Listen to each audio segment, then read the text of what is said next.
I know who he is. What's he about? I'm going to talk to Avi Yemini. Yeah. Yemini, yeah? I know what it was about. I spoke to him in the language you'll understand, yeah? I don't know you, yeah? I don't know you.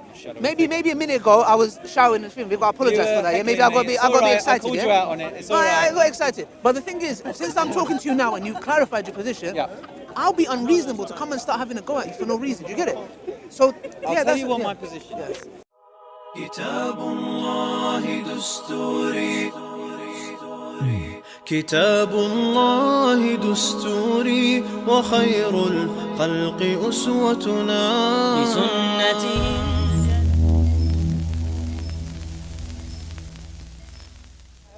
I'm trying to say the problem that we have is our problem. It shouldn't be your problem or his problem. Now, as a Muslim community, it should be. It should be. It's our problem because the thing is, we shouldn't see it as this is your problem or it's our problem. We live in the UK together. It's our problem, yeah. So the thing is, as a Muslim community, have we been vocal enough? No, we haven't. I'll be very sure with you. No, we haven't. Good. And that's the reason why today now we use our platforms to address that issue. And we do talks around universities, mosques, community centers, me, Mohammed Hijab, our team. We go and we would address these issues because it has to be. Because when a white girl gets groomed, I see that as my daughter. I don't say that's a white girl. That's okay. It's a white girl. It's not just white girls. No, but hear me out. No, I'm saying I'm agreeing. It's not. It's Muslim girls, whoever they are. Yeah. It's all kinds. Of course. And it could be a problem with Muslim girls that isn't documented very well because none of this is very well documented. Can be. So what I'm trying to say is we should look at the problem as there's child exploitation going on. What can we do as a whole and address the issue rather than saying, because when you started it, I was thinking, okay, are you going to touch upon the pedophilia that the church has been doing? No, I'll say that's all unacceptable. The church is just as, I have a 100% problem with any abuse of children. Okay, so then... The only reason I brought up Islam at all is because you're within it, you're well positioned, okay, so and it sounds like you are actually doing things that could move things forward. Okay, all right, if you come from that angle, then I respect... Then I understand where you're coming from with your statement, how you started with the Muslim. I understand. Yes, as a person who's in the public sphere, I do have a role to come and address this issue. And believe me, I wish I had the resources of tracking these groomers down. I wish... Like, I don't care. To me, I don't care if you're a Muslim, because Allah says to us in the Quran, speak the truth even if it's against yourself. What that means is, if I know somebody has wronged Steve, I'm not going to say, that's Mohammed Hijab. I'm close to him. I'm going to take his side. I don't care. I'll tell Mohammed Hijab, you are wrong. You are wrong and you should not have done to Steve. If it was Mohammed Hijab. I don't care if he's there, I'll climb up the tree. The issue here is that we don't take sides on these matters because the truth is the truth. So, that's brilliant. No, it has to be like that. But when I talked to one of Tommy Robinson's fans when he came here, I said to him, do you really believe that your daughter's going to be groomed? I'm going to say, let's say you're my next door neighbor. I'm going to say, it's a white girl. It's okay. I said, do you genuinely believe this? Like, I'm going to be aware of this and I'm just going to turn a blind eye. No way in hell. And I expect the same you do when it's my daughter. If it was my daughter, you do the same, yeah? Then 100 billion%, I swear upon God, I don't care if he's a Muslim, what he looks, I don't care if he's an imam. I will expose him because you are causing harm not only to that girl, which is disgusting, but to our image because of you. Why do you think we're so harsh against these ISIS supporters who come here? Because they look like us, they walk like us, they talk like us, and when they do a bloody act, we get the attack. Because they're looking and thinking, he looks just like him.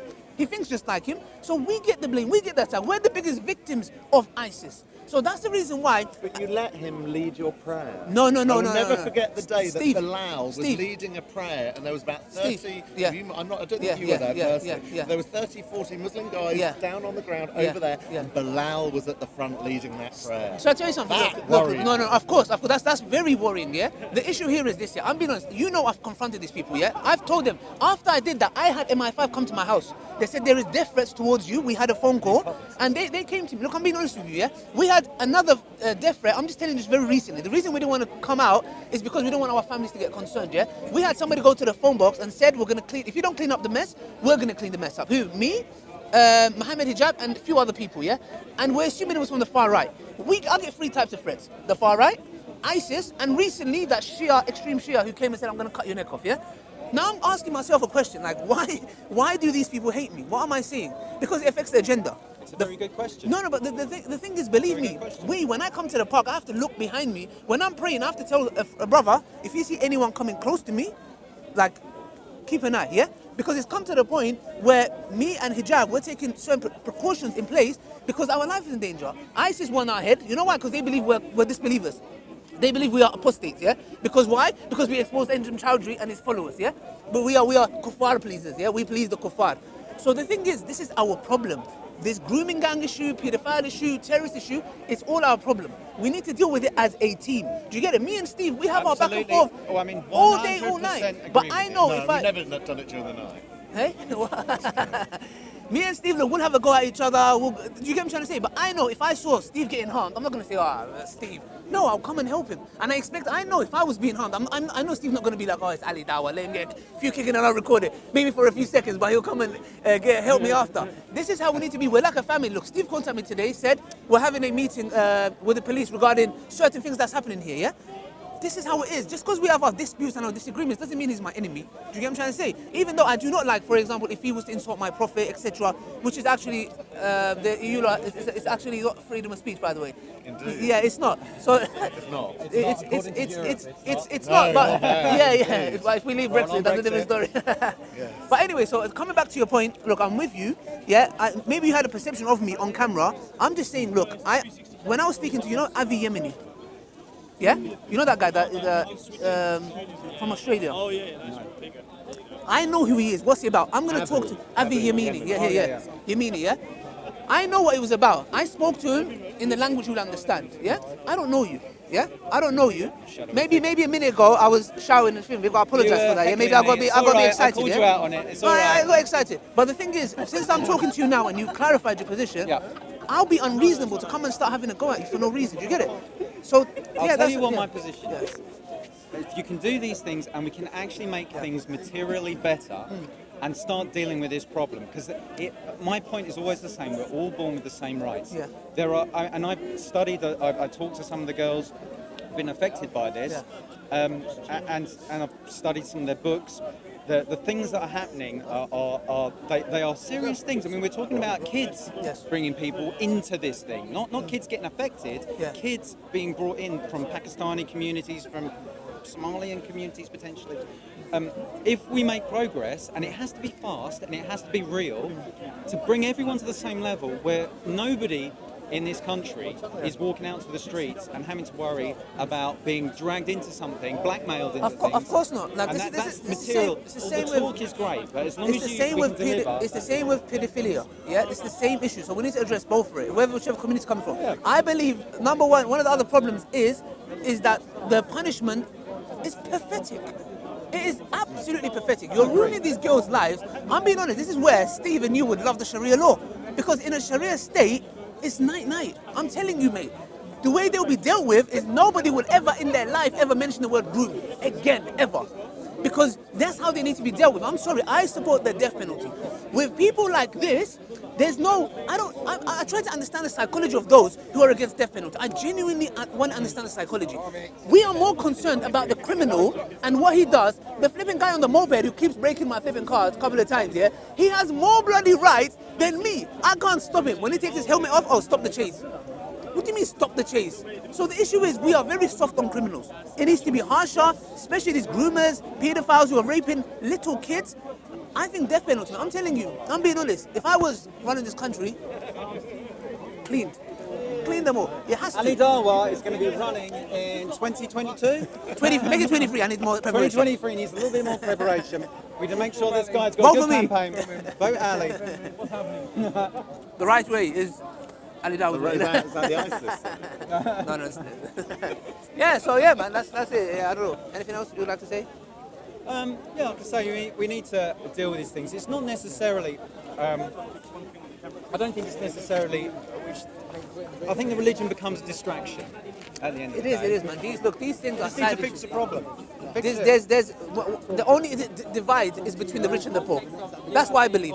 We are here just fighting with each other while the bankers who caused the financial crash have got away with it. Yeah, and who's suffering? There is children that are going to school without food.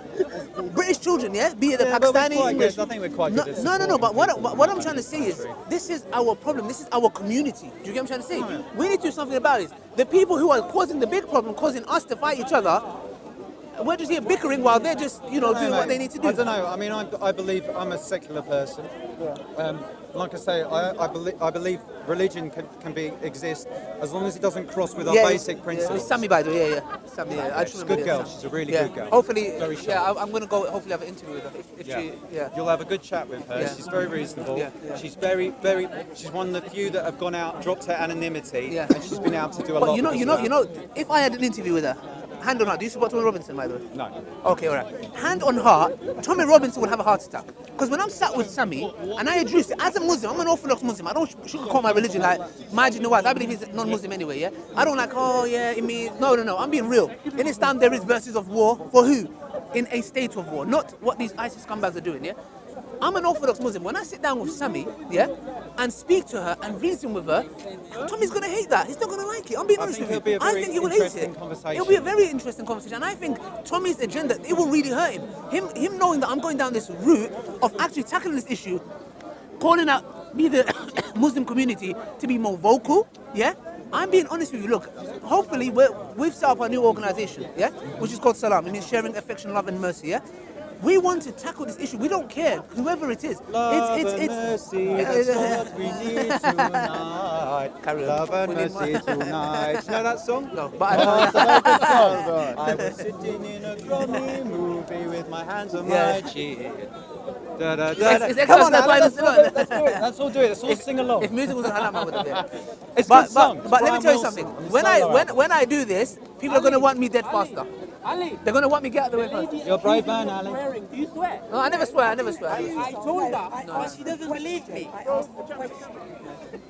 Sorry. Are you voting Labour? Ali. Hello. Labour to make Britain great again? Are you voting Labour to make Britain great again? Are you voting Labour to make Britain great again? Quite follow. خير وعطاء ويمام لقاء وسخاء يا نجما شع فأبهجنا يا شعلة نور وضاء يا ديمة خير وعطاء ويمام لقاء